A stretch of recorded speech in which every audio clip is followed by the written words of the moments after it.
Welcome to This Week in Wrestling History.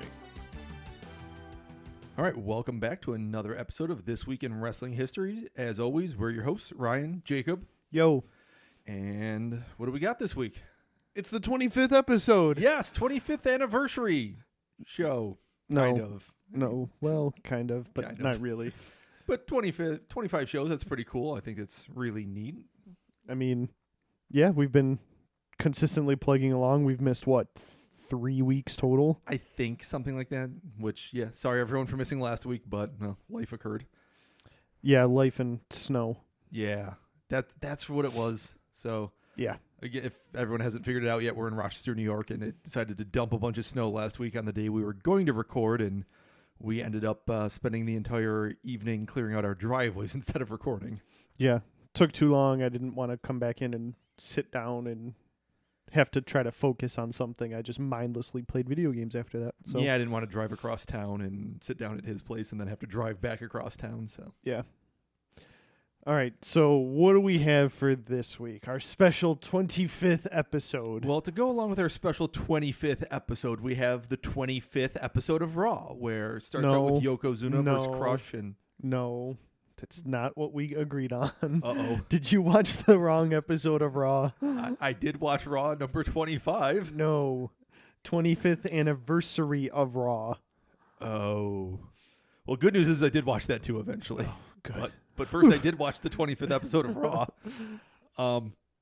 It was big into the Yokozuna just got body slammed by Lex Luger on the Intrepid, and Oh. yay, the Lex Express is campaigning. Oh, boy. It weren't good, Can't imagine that it would have been. no, but it was a fun. It was a fun Raw, and it was really weird because it was a very short Raw back when Raw was like an hour. As opposed to now, 25 years later, Raw is fucking 3 hours long. Yeah, Raw is now longer than some of their old pay-per-views were. And now their pay-per-views are 7 hours long. Yeah, I don't know if that's been a great change, but Ugh. it's some sort of change, I suppose. Blech.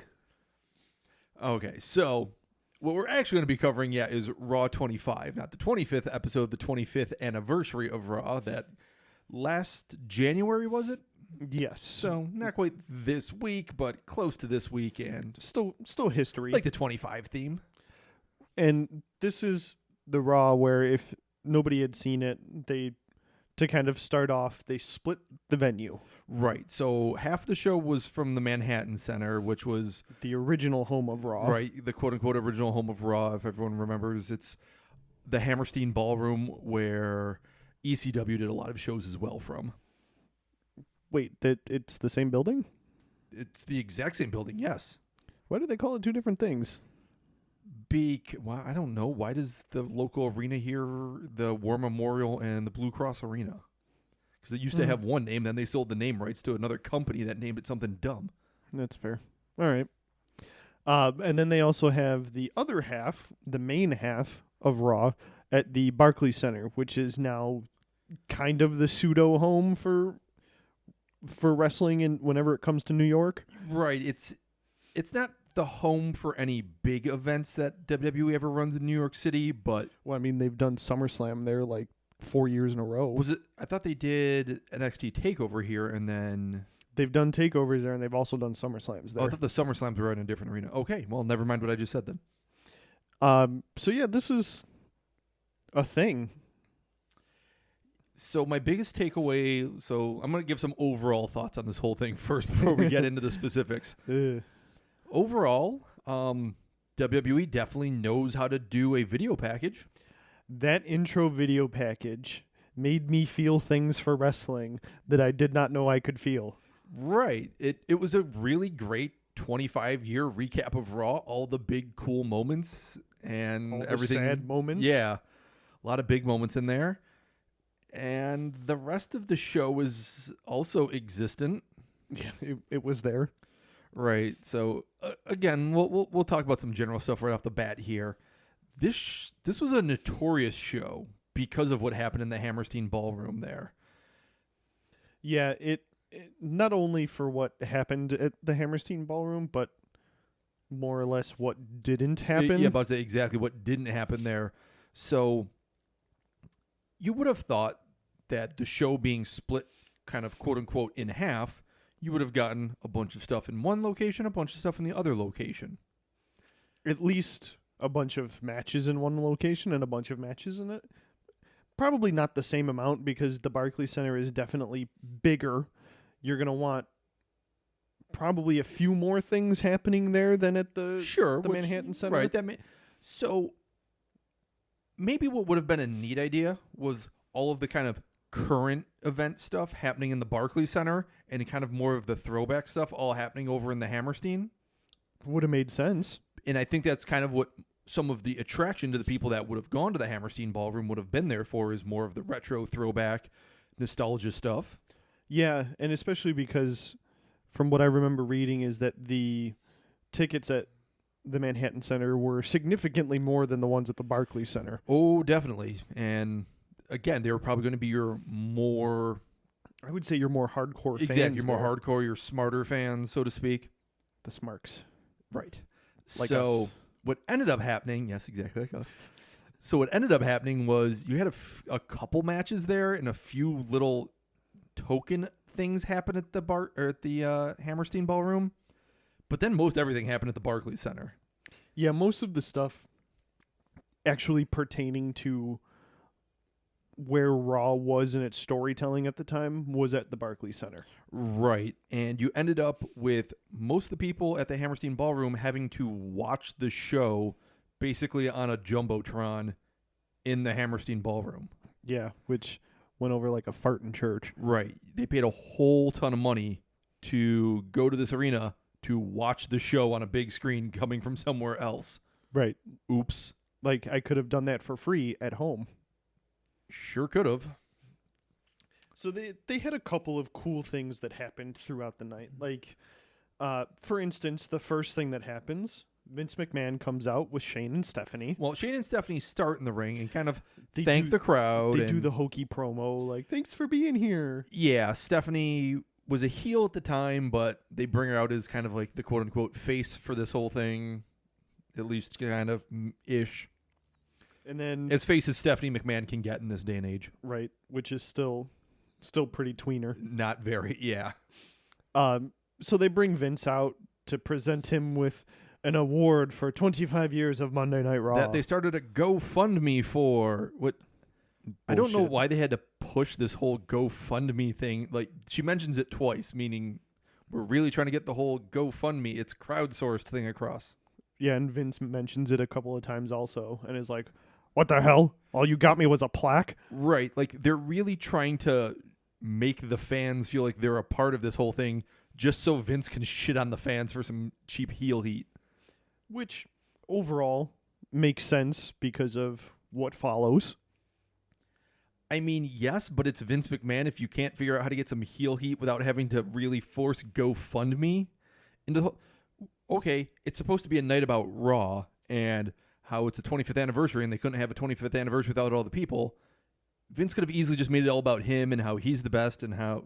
I mean, he's done it a million times before. He could just do it. The GoFundMe thing felt real forced. He kind of does that after this whole thing where he's like, I couldn't have done it with anybody except for me. Right. I'm the only one. Kind Right. Of So thing. why have the GoFundMe thing just felt weird and cheap and tacked on and like, hey, hello there, fellow teenagers. Right. Let me include this pop culture reference so you all understand that I too am a cool teenager like you. Well, I mean, it's been 25 years. Stephanie at one point was a teenager on Monday Night Raw. So, I mean, I guess. Yeah. So I just it felt weird and of all things, why that? But anyways. However, shortly after that, Stone Cold comes out. Yep, good old Stone Cold comes out, has a nice little speech. He sits down and really has a nice heart-to-heart with Vince and Shane and Steph.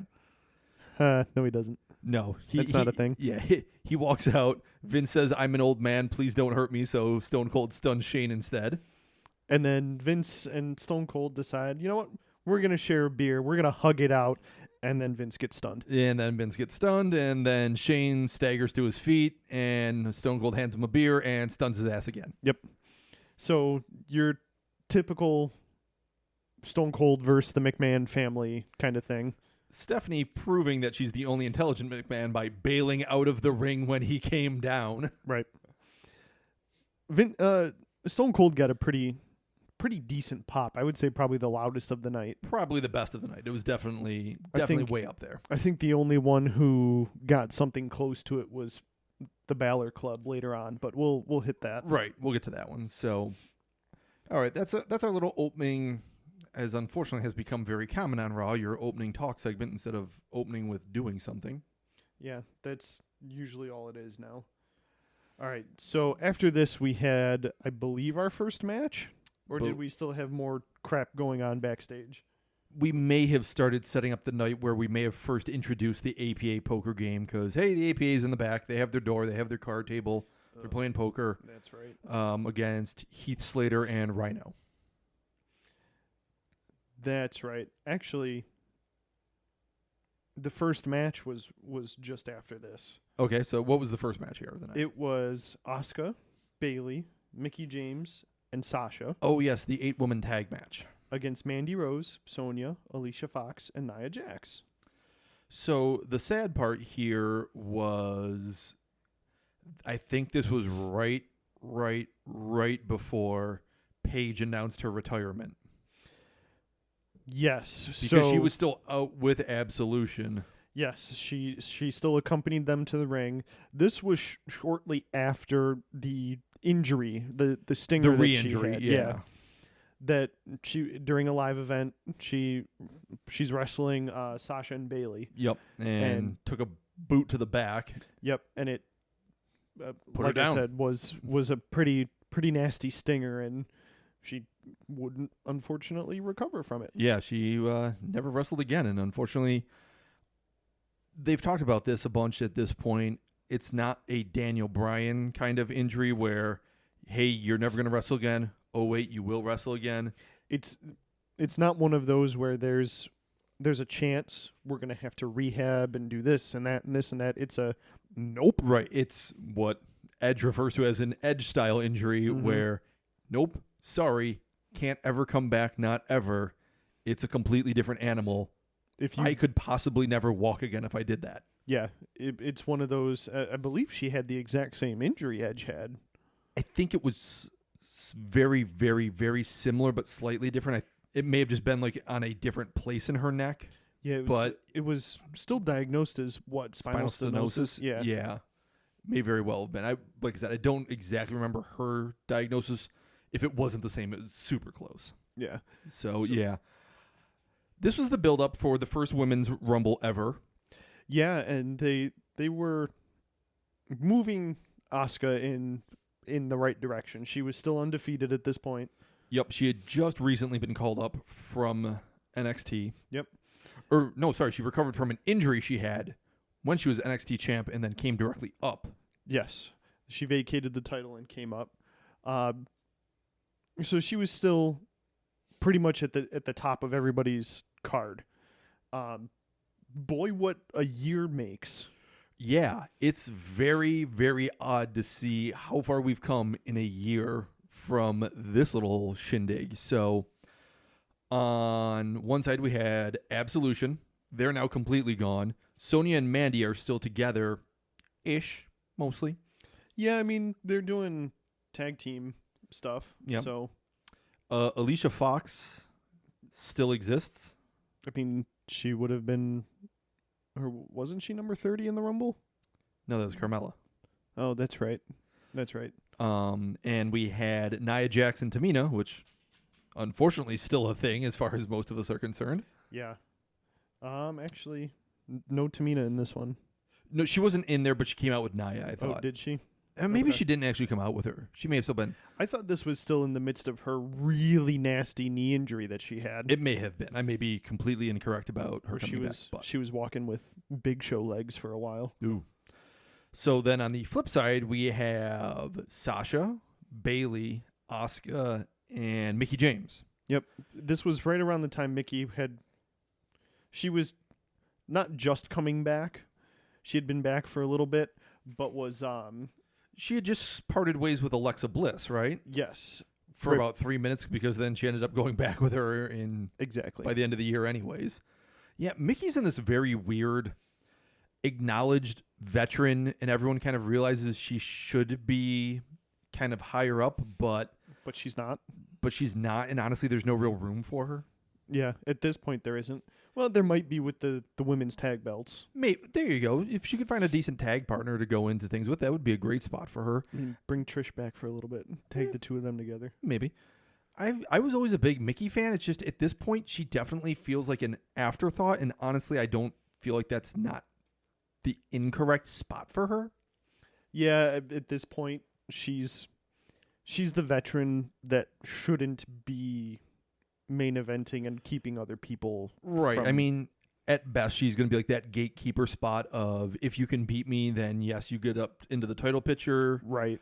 And she'd be a good hand for kind of feeling people out and making sure that they're ready for that kind of spot.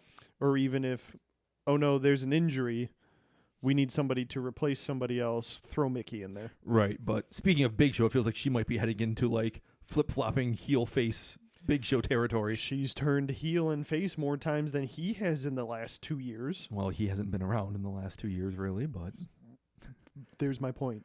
anyways, yes, she's flip-flopped a lot and nonsensically. So, yeah, she was on the team, and okay, fine, whatever. Also on the team, Asuka, current SmackDown Women's Champion. So, like I was saying, kind of funny to see where a year has been. Right, she had a very rough year and then came out of, she started 2018 really high, bottomed out pretty bad right after Mania, but So, then yeah, she closed it out well. undefeated all the way up until Mania and loses to Charlotte. And switches over to SmackDown and just circles the drain for the next 6 months. Yeah, pretty much until what? A couple. Survivor Series. Yeah, where she won the SmackDown Right. women's title again. The build-up for that, she suddenly came out like a house of fire, and it's almost like Becky going out there and doing crazy kind of incentivized everyone else to be like, ooh, hey, maybe we should try to keep up with this now or try to beat this. Like, look, there's opportunity suddenly. Yeah. So you have she literally goes from one end of the spectrum to the other and back all within literally a year. Yeah. Which, unfortunately, maybe she's back headed towards that bottom end again with the SmackDown Women's Championship not even being a thing at Elimination Chamber. Yeah. However, I understand why it wasn't a thing. Right. That I definitely agree there. It makes sense. The problem is I feel like she hasn't even been shown on SmackDown at all since since the Rumble. Yeah, because they've been filling up this pretty much all of the women's time with Becky, Charlotte, and Ronda, and now the rest of the time is going to be filled with the tag titles. Right, which, I mean, I totally get it. I love the Becky program right now, but if you're not going to put them on the pay-per-view, then she really should be taking a more prominent spot on the weekly shows kind of surrounding the pay-per-view. Exactly. So they definitely still have a lot of work to do with balancing their talent. Not every program needs to be plugged every week at this point. Well, There's too much talent, not enough time. You don't need to feature everyone every week. Yeah, I also feel like, especially on SmackDown, with Becky essentially moving to Raw, Charlotte also moving to Raw, and Sasha and Bayley with the tag titles, who do you have on SmackDown as a legitimate competitor to Asuka? Naomi can be. She can really work. But therein lies the issue is that they were just a tag team a couple months ago. Who's the heel? Fair enough. So we also have. So I think the Iconics, as much as I would love to see them win the tag belts, I might almost like them better as kind of the Co-champs? right, the 2-in-1 co-champ style thing where That wouldn't kind of like a lay cool thing. right, exactly, lay cool, beautiful people style thing. I could see that working as they could be a legitimate challenger. Either Mandy Rose or I'm blanking on the other one's name. Sonya. Sonya Deville. Either one of them. I feel like they're still a little too green. Well, I shouldn't say green. They're not on the level of the rest of the women's roster. I think you could build them to that point pretty easily. Sacrifice Carmella to them. Sacrifice Lana to them. Lana to them. There's enough other women out there. Bring Mickey over and sacrifice her to them. There's enough women on the roster that you can now start kind of having some jobber to the stars women. Honestly, what I think needs to happen is we need to move the Riot Squad over to SmackDown and have Ruby and Asuka. Yes, please. Yep, totally fine with that. But you can also have Nikki Cross. As much as she's different and I like her, I don't really feel like she's not there just yet. She's not there, and you could have her kind of get sacrificed to someone for a little bit. Well, and we also forgot about Ember Moon when she comes back from injury. No, yeah. So there's a lot of people there. We can also start bringing up, say, some of the NXT women. Yeah, Lacey Evans wouldn't be a decent option for Asuka there. Yep, that's totally a fine one. All right. So towards the end of this match is kind of where they start setting up the Rumble stuff. Yeah, Asuka dumps so good guys win. Then Asuka dumps the good guys all over the top rope. Yep, she throws Mickey, Bayley, and Sasha over the top rope and runs around the ring like the mad woman that she is. Yep, and definitely some foreshadowing there. She would go on to win the first ever Women's Rumble. Yep. All right, so after this, I believe after this at some point we had, it was the segment with the legends and general managers kind of thing. Oh, where they brought out all like the past GMs. So Kurt Angle's talking to Coach. Oh no, it's the one backstage first. Got it. Yeah. So Kurt Angle's talking to Coach, and then Harvey Whippleman comes in, of all people. It's all of the old former managers. Yeah. Because we end up then getting Brother Love. We get Teddy Long. We also randomly get the Brooklyn Brawler because we're in Brooklyn. Yeah, and then the Boogeyman comes in and is gross. Yep, eats the worms, hands them to Coach, and everybody kind of sits there looking perplexed. That segment was awful and held no purpose. Yep. Next is arguably the best match of the night because what else was there? Roman Reigns against The Miz. Wasn't there a match from Hammerstein first?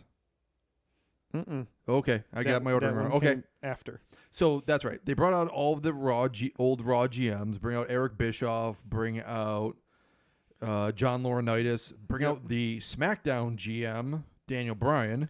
Yeah, they bring him out because of his history on Raw, kind of thing. And then the very next match is The Miz, who comes out and stares down DB because they definitely had heat at this point. Yep. So it's Roman Reigns defending the IC title against The Miz, which is funny because it's the 25th anniversary of your flagship show, and the flagship title on said show is nowhere to be found because it's still on Brock Lesnar. Yep. So again, talking about what a crazy difference a year makes. One very happy difference, one very sad difference here. Yeah, you have Roman, who's essentially the standard bearer for Raw at this point. Definitely. And he's wearing the IC belt where it's, at this point, I would say it's at the height of its prestige coming back. Right. It's pretty high up there with, again, at this point, love him or hate him, Roman was a big deal, so. To be honest, at this point in time, that belt meant more than the Universal title. Certainly did. It still means more. It still does. Yep. Hopefully that'll change soon within the next 50 days. Maybe. We'll see. One can only hope. Unless that thing is still cursed. But anyway, Miz ends up winning said match. Oh, hang on. So I'm still talking about the difference our year makes here. So you're still doing that? Yes. It's history. Let's go. go. That's what we're here for. So yeah, sadly, Roman now obviously sidelined with his leukemia returning. Yep, but apparently doing pretty well. Have you seen any of his stuff? I haven't seen any of the photos, but I've seen like Instagram photos of like others hanging out with him and that things are going well and there's Dude went on like a month-long vacation to Hawaii, which good for him. Yep. I mean, if I were facing that, I'd probably do the same thing. Yeah. Hanging out with, a couple of other injured wrestlers, like apparently him and Kevin Owens spent some time together for a little bit, good for them. which is kind of cool. Yeah. Jericho on his podcast talks about how he texts Roman every now and then just to check up on him. Oh, good guy Jericho. But he also filmed and is filming parts for the Fast and Furious spinoff where he's going to play The Rock's brother. Well, that's convenient. Right. So, hey, that's awesome news. I'm glad he's doing well. It's one of those things where I didn't like what they were doing with him, but I never had any personal animosity towards him. Like, why would I? Yeah, we've talked about it before. There was never a reason why we would want something like this to happen to the man Roman Reigns. Right. Not the character. So, in happier news, The Miz is now a one-time, soon-to-be two-time father. Yeah. And Daniel Bryan is now one of the most hated people in the WWE and wrestling again. Yeah, to think about that much of it, that Daniel Bryan, a year ago, was told that he would not wrestle again. Yup. And now, he is a 5-time WWE champion total, including the heavyweight belt, I think. Yeah. So, yeah, he's now the champ. With his amazing hemp belt. Yeah, with the hemp wood belt. And he's entirely hated. And honestly, I think he needed that. Yeah, I'm totally fine with that whole thing. So very happy for that. Match itself, I think we're going to breeze through it. It was a fine match. I mean, it's one of those matches where The Miz will never be known for putting on a 5-star match. No, he can definitely, he does more than hold his own, but he's never going to revolutionize the business. Right. However, his promos before and his promos after and the backstage stuff they did later on in the night with him. Yeah. Always fantastic. That's where he shines, and, that's totally fine. If that's the most you can say about The Miz is that he's a fine wrestler, that's pretty all right with how high his talking game is. Yeah. I mean, especially because you look at, as of the 25th episode of Raw, he gets his 8th Intercontinental title reign. Yeah. Second only to Jericho? Second only to Jericho, and he is the second longest reigning Intercontinental champion with combined reigns ever. Yep. So, I mean, for being an wrestler, that's a pretty decent spot to be in. Yeah. And oddly enough, he would go on to have a just recently ended tag team title run with Shane O'Mac over on SmackDown. Yeah, now his third tag title. I'm about to say it was Show Miz, this one, and... He. Oh, Miz and Morrison? Yes. Okay. Yes, that's what it was. You're going to need to get back on the microphone here. I said yes, that's what it was. Sorry, the dog was... Yep, we have a dog in the room, so... We have a dog and 2 cats in the room. But, yeah. So, to be a... Let's see here. A 1-time WWE champion, 2-time U.S. champ, 8-time Intercontinental, 4-time, because remember, he also won it once with Damien Mizdow. Oh, yes. Actually, no, I'm sorry, 5-time. Once with Morrison, once with Big Show, once with Damien Mizdow. He also held it once with John Cena. Yeah, that was during that time where whenever Cena was feuding with somebody over the WWE title, he won the tag titles with them also. That's bizarre. Like, he also apparently won it once with, I'm pretty sure, Batista. It was either Batista or Shawn Michaels. I was not watching it this time, and I am totally happy with that. Oh, yeah, it was very heavy. Actually, he won it once with Batista and once with Shawn Michaels. All right, then. So, moving on, what do we got up next after the... Is this when we finally go to our first match over? No, somewhere in here was the Undertaker promo. Nope. No? Yes, I'm sorry. Okay. After this match, we switch over to the Manhattan Center, which we have the Undertaker promo, which was the worst promo, I think, of Undertaker's career. It has to be up there. It was a pile of garbage. Yeah, I mean, it's like you said at one point. It's like they gave him an index card that had 5 bullet points on it with hot words to make sure that he went through everything. Yeah, it was a bunch of Undertaker-ish, buzzwordy, jargony garbage. Rest in peace. Right, like I said, Last ride. it sounded like they gave him a Mad Lib to fill in with Undertaker words. Yeah. It's like, on this sacred ground, those that have come before can now finally rest in peace. Yep. What? Like, It made no sense. it was rambly. It made no sense. It had no purpose. It didn't further anything. He came out, rambled for 3 minutes, and left. Yeah, and like I remember people afterwards were trying to dissect it and be like, "Oh, this means he's coming back at the Royal Rumble," which I mean, he did. But yeah. or no, No, he came back in Mania. Mania. And but it didn't mean anything. It's not Nope. it's not like he came out and said, "I will face John Cena at WrestleMania." Okay, wait, did he face? Was this the one where he faced Cena at Mania? Yes. Was it? Oh, they finally did that? Yeah, because remember, Huh. Cena was in the crowd and he was like, Oh, yeah. I'm just gonna sit here and wait until the Undertaker shows I'm up." just going to sit here and be in the crowd. Oh, I got a message. I got to runs to the back. Yeah. So John That's Cena right. buys a ticket, hops the barrier, and books it to the back, and then has a match, An All of- impromptu match with. all of 5 minutes with the Undertaker, where Undertaker squashes him. Oh, yeah. That was a thing. That did happen. Then we had our first match at the Manhattan Center. Ah, yes. The Eater of Worlds, Bray Wyatt, versus Broken Matt Hardy. Woken. Woken Matt Hardy. No, it was eventually. Oh, no, that's Nope. right. They never actually said broken, but he got the rights to the Broken Universe. He was woken, Matt Hardy. This was like one of the first appearances of Woken Matt, wasn't it? Yeah, early on, like I don't even think they had. I think they had just come out with his little piano music. Yeah, it was very early. And so, of course, Bray squashes him. Yep. Sure. That's what we all wanted to see at that point. It was honestly a poop of a match. Yeah. Wasn't good. Didn't go anywhere. It felt like a complete waste. It felt like Vince trying to say, F you for getting over without me. Yeah, pretty much. So, okay. That was that. Then we jump back to the Barclays Center, where we have, this is when Jericho is walking, or Elias is walking in the back and stumbles upon Chris Jericho.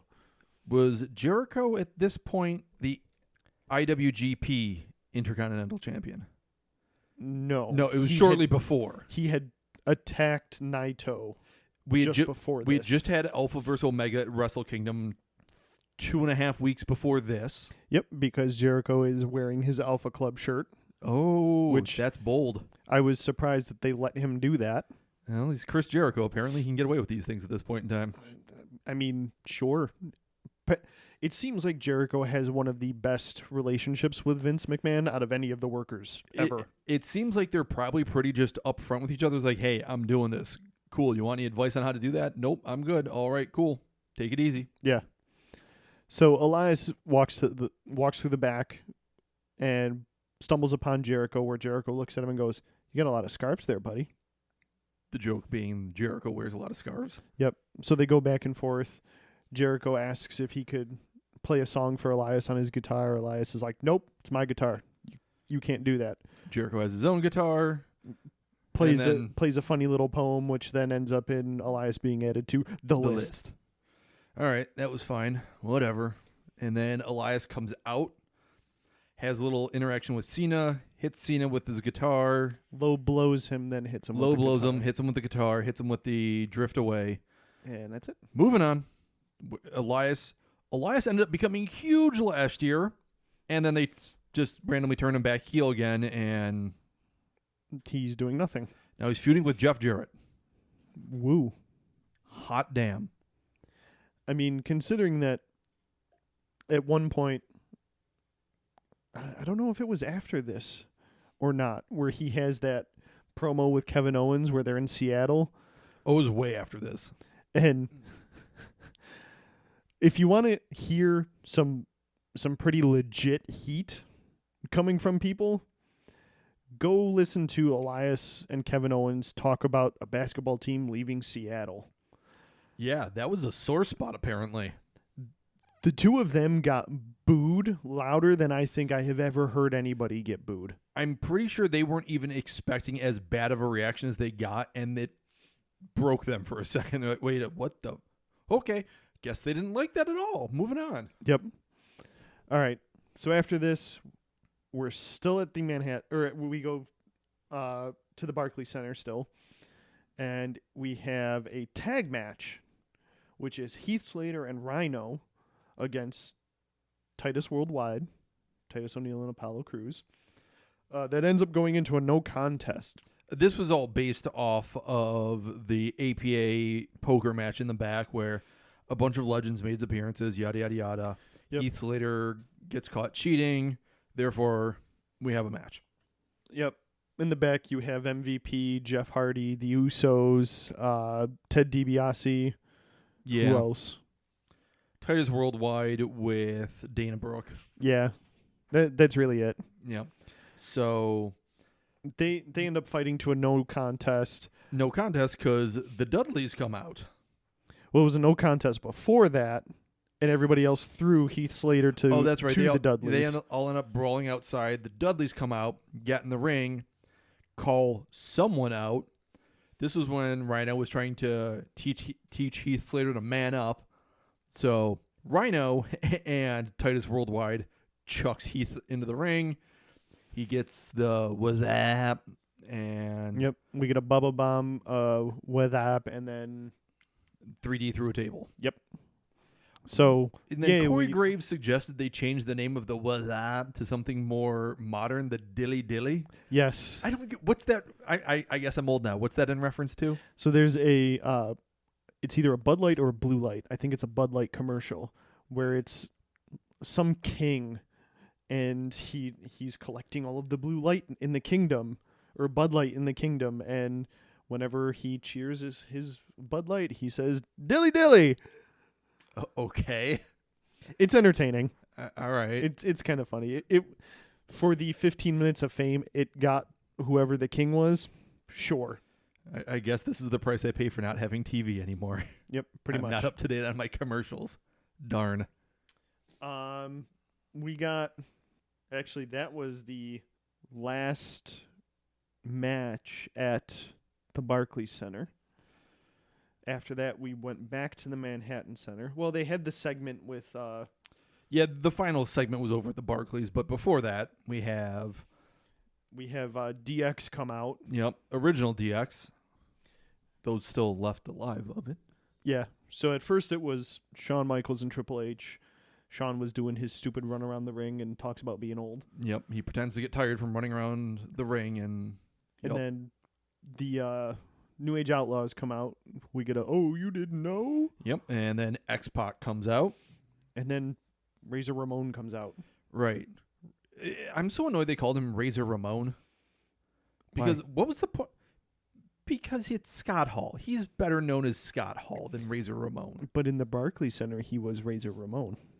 Or I'm sorry, in the Manhattan Center, he was Razor Ramon. But no. They should have been calling X-Pac 123 Kid the entire time then by that regards.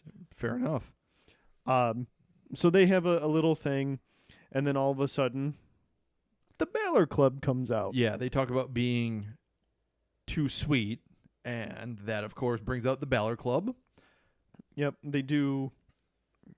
Balor Club comes out. They do the Too Sweet together, and it seems like everybody's going to go home happy. And Uh-oh, someone takes offense to this whole thing. shocking, the Revival comes out, which, again, what a difference a year makes. Right? So, Balor Club never really went anywhere. First they were the club, then they were the Balor Club. They held one set of tag titles so far, and that's it. Yeah, it really didn't go anywhere. They got shuffled over. They got Gallows and Anderson got shuffled over to SmackDown pretty quick and broke that whole thing up. Yeah, like they keep talking about how the McMahons are listening. We want to know your input. Yet we don't. Yet we're still getting the same 3 tag teams plus now Miz and McMahon cycling through the tag titles. Yeah, and the club, like everyone wanted the club to be a thing, and now they've kind of missed the boat on it, and AEW's a thing, and they're staring down the barrel of that. Right. Who are Which giving the fans kind of what they want. you can't tell me that Gallows and Anderson aren't thinking about those big money contracts, and they're like, well, we could go over there. They would be a pretty good powerhouse tag team to bring in over there. Mm-hmm. Just says. Anyways, so yeah, Revival comes out, and again, talking about people looking at AEW possibly. Yeah, those guys at this point were bottom of the tag team barrel. And- Like, well, they were between injuries briefly here. like they seemed like nothing more than a glorified version of the Colognes. Pretty much, they were in a real bad spot, and the injury stuff that happened to them was pretty unfortunate because they may have been done better if there weren't injuries. But Yeah, one guy gets injured, comes back, then the other one gets injured and comes yeah, back. it's real bad timing on that. So But apparently, if you complain and ask for your release, you get a tag title run. So there's that. okay, but And then you lose to NXT's top two guys. yeah, which That was Eh. weird. eh. Weird. Don't know if I like that at all. But So that's speaking, another whole thing. yeah, we'll probably hit on that to close the show out. We'll talk about the Yeah, history sounds good. stuff. All right. So where are we then? So the Revival comes out, and we get a. You guys are the old timers. We're the new hot thing here. They get beat in less than 3 minutes, and then DX hits all their finishers on them. Yep, the only one I think who doesn't hit a finisher is Scott Hall. Yeah, that's correct. Yes. And then Finn does a coup de grace and sends everybody home happy with Too Sweeting everything. Yep. And then cut back over to the Barclays to finish this whole evening off. Which we actually had one of maybe 3 story points of the entire night, which was the stuff for the Women's Rumble, Yep. Roman and The Miz, Yep. and the Universal title picture, Correct.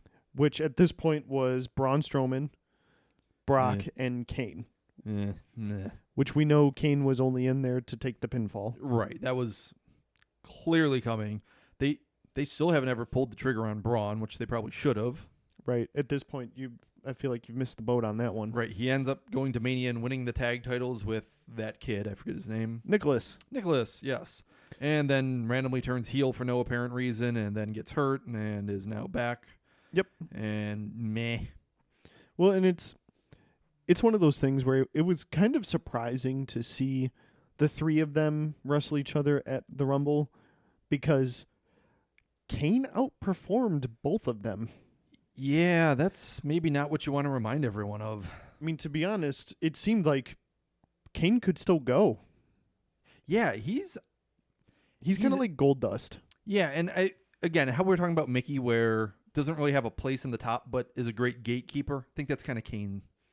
Yeah, gatekeeper to the main event and or to the mid-card title. Yeah, yeah. All right, so that's Raw 25. Well, do you want to talk about the stuff that happened after the show? Well, what happened after the show?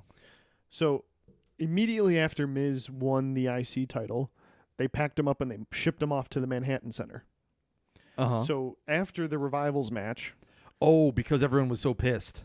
yes, because everybody was pissed and JR and the King were falling asleep at ringside, they shipped the Miz over there to kind of get another segment in there.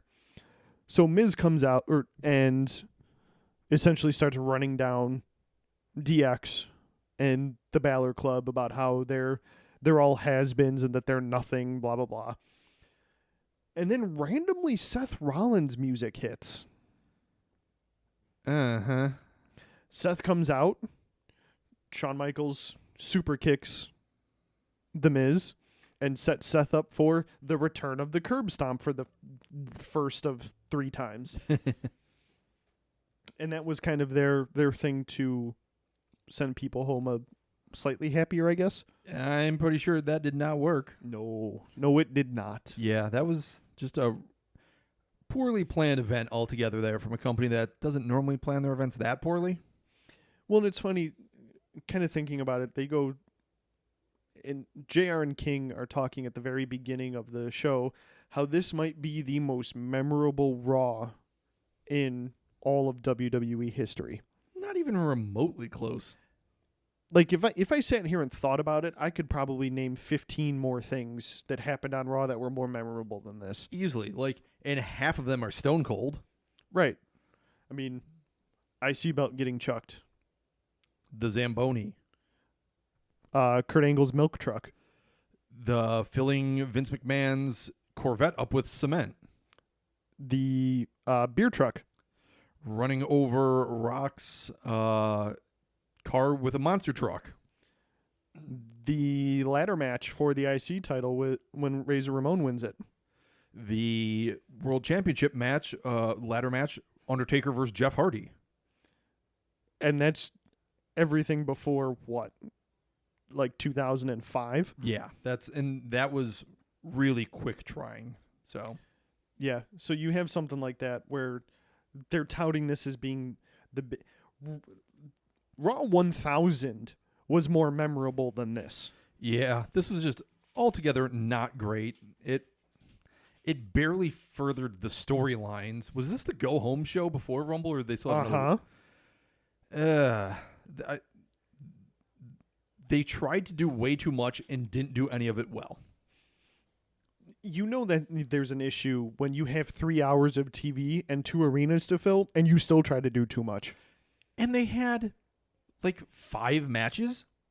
Yeah, they had a bunch of like dark matches that we didn't see, which I would have preferred to have seen some of them. Definitely, instead of anything over that APA stuff and the random general manager stuff in the back room with Kurt Angle and just... So the 2 that were on main event from the Barclays Center, Goldust against Kurt Hawkins, probably could have been a fun match just because I like Goldust. Fair.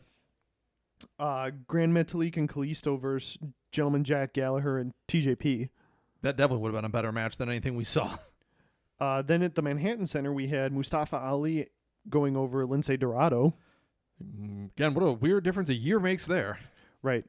Go from a guy being on a dark match pre-show at the Manhattan Center to pinning the WWE champion. Yeah. And then you also had Akira Tozawa and Hideo Itami going over Drew Gulak and Tony Nese. Yeah.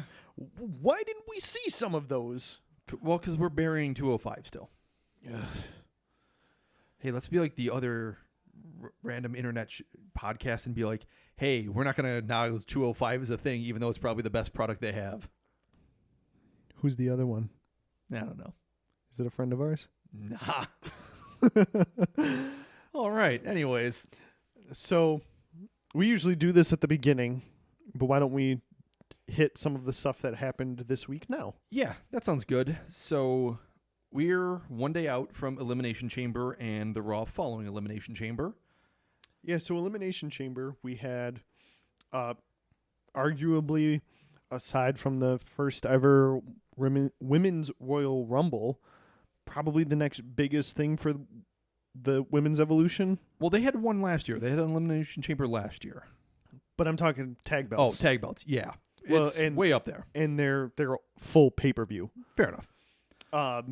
I think the women's tag belts are the best looking main brand belts that WWE currently has. So you're talking solely between Raw and SmackDown. Correct. Not counting NXT or NXT UK.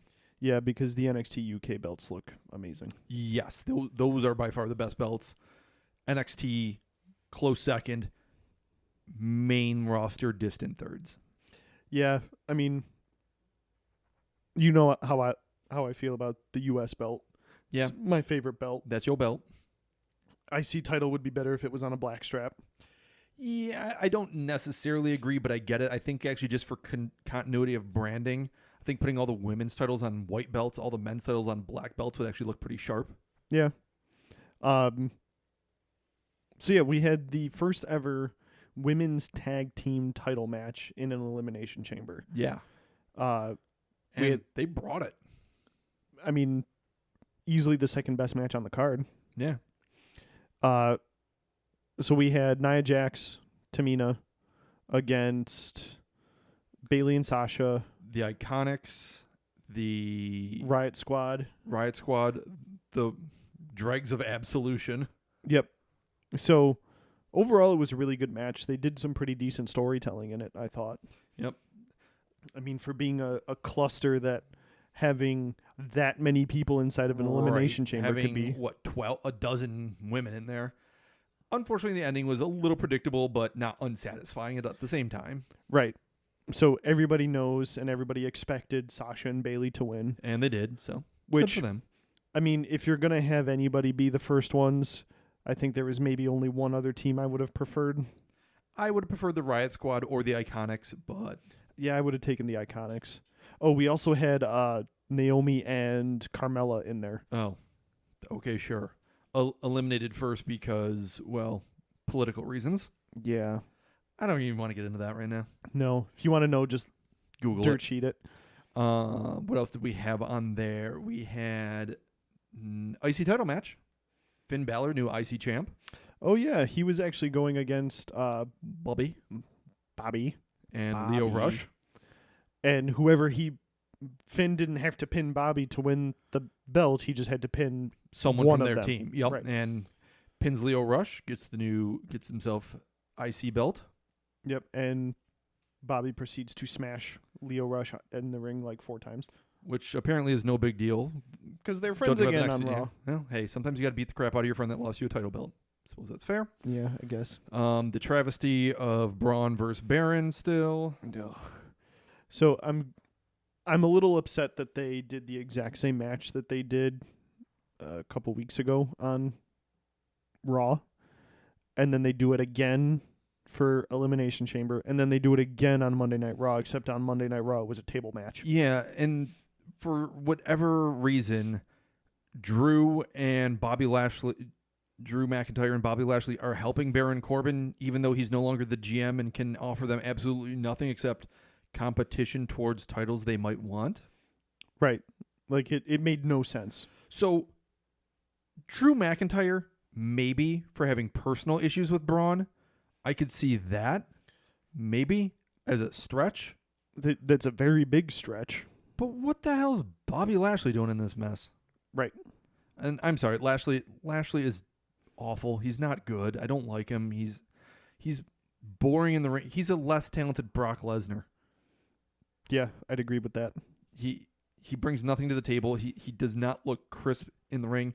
He was doing shoulder tackles to Finn, and it looked like he was missing by a mile and not even hurting the guy. It looked like he wasn't even trying. Well, it's kind of funny because I was watching him when he was in Impact for a little bit, and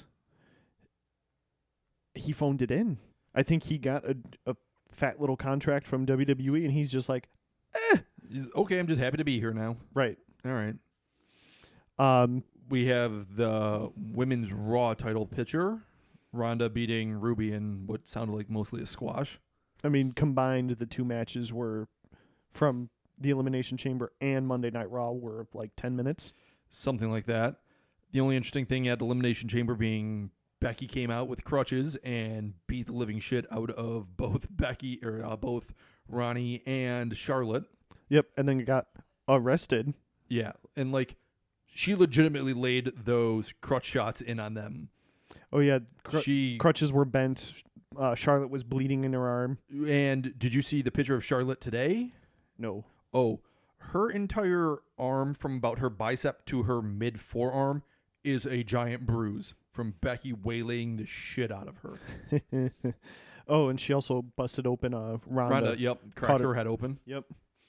Then we have what came after that for Elimination Chamber. I don't know if I even remember all the matches. I know there was the men's elimination chamber. Yeah, and that That was that match of the night. Kofi Kingston. Holy hell. He came out of nowhere and You has become a darling again overnight, which you awesome. forget after him being around for 11 years that dude can wrestle like that. yeah, and he can get such a reaction behind him. And hey, more power to him. Sounds like they might be giving him a bit more of a push right now, and totally awesome in my book. Yeah, I mean, he's essentially just getting Mustafa Ali's push because Ali got a concussion, and it was supposed to be a pretty decent push. But I mean, if we're gonna give it to anybody, I think Kofi kind of has earned it at this point. I am completely okay with this whole thing, so totally fine there. And then, yeah, anything else to really say about Chamber? Not really. The Raw after got weird for a couple reasons. So at the very beginning of the show, Triple H comes out and in one of the most underwhelming announcements of, hey, we're going to have 4 guys from NXT debut tonight. You're like, oh, okay, which ones? Well, Tommaso Ciampa, Johnny Gargano, Ricochet, and Aleister Black are all going to be here. So, hey, we're just taking the entire top of the NXT roster sans Undisputed Era. Yeah, and they're gonna show up. They're gonna debut. Yeah, it very odd, very like kind of out of left field nowhere. Normally it's after Mania when we get call-ups like this. So I don't even know if they're necessarily called up or if they were just there. Like one-time guest appearances. To like gauge a reaction maybe or something like that. Boy, was that an unfortunate night to try to gauge a reaction off of. The crowd was dead Monday the entire night. They were dead for everything. Which sucks because, holy shit, what a thing to kind of pop for. Ricochet comes running out to save Finn Balor. No reaction. And it's Team Ireland. It's Rick.